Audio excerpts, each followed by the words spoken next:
बोले, उन्होंने बहुत आपत्तिजनक बयान दिया है।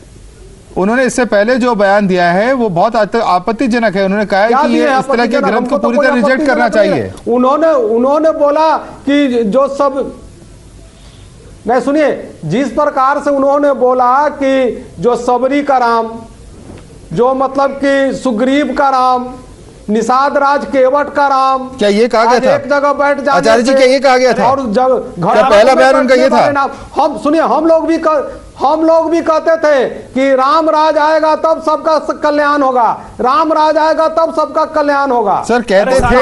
राम में अंतर क्यों कर रहे हैं भाई? आप तो कबीर को ही पढ़ लेते, कबीर को ही वास्तविक तौर में समझ में आ जाता कि राम कौन है। जैसे कबीर ने इस बात को भ्रांति समझाने का, दूर करने का प्रयास किया है।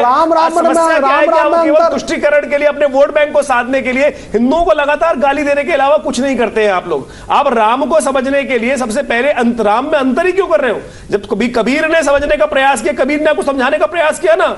आप किसी ने पूछा है कि एक राम, वो कौन राम घट घट में लेटा, कौन राम दशरथ का बेटा? तो वहां कहा गया ना, वही राम दशरथ का बेटा, वही राम घट घट में व्यापक। तो बात समझाने का प्रयास किया गया। तो जिस प्रकार से आप केवल वोट बैंक को साधने के लिए, वोट बैंक के लिए, केवल मुस्लिम तुष्टीकरण के लिए आप इस देश को भ्रांति मिलाने का प्रयास कर रहे हैं। आपको पता है घट-घट में राम, अरे घट-घट में राम है तो राम का अपमान भी तो कर रहे हैं ना आप क्या कह, आप कहना क्या चाह रहे हैं? आप इस देश के अंदर, मुझे बताइए, राम सर्वव्यापी राम के, आप राम को भी बांटने का प्रयास कर रहे हैं। आप मुझे बताइए, केवल वोट बैंक के लिए इस देश में आप आग लगाना चाहते हैं। अपने रामचरितमानस को आग लगा दीजिए। रामचरितमानस यही नाम सुनत पैठत, जो जिस प्रकार से सुंदर तरह से समझ तो लेते हैं, रामचरितमानस में है क्या?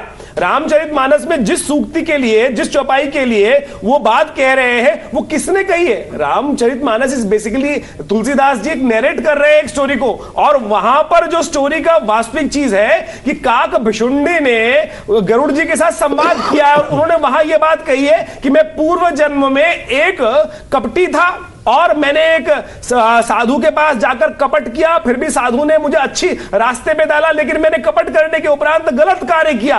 तो वहां यह किया कि मैंने ज्ञान को प्राप्त करने के बाद उस बात को समझा कि ज्ञान का गलत उपयोग किया। इस कथा को आप, इस सूक्ति को आप गलत तरह से इंटरप्रेट करने का प्रयास करें। कलेश यही है कि रामचरितमानस हम समझने का कार्य ही नहीं कर रहे हैं। आपने स्कूलों में रामचरितमानस पढ़ी होती है, लेकिन आपने केवल इस देश में, आप समझे, मैं कह रहा हूं किसी और धर्म पे आप आक्षेप कर देते ना, अभी सतन से जुदा वाले, गैंग वाले, क्या ये डबल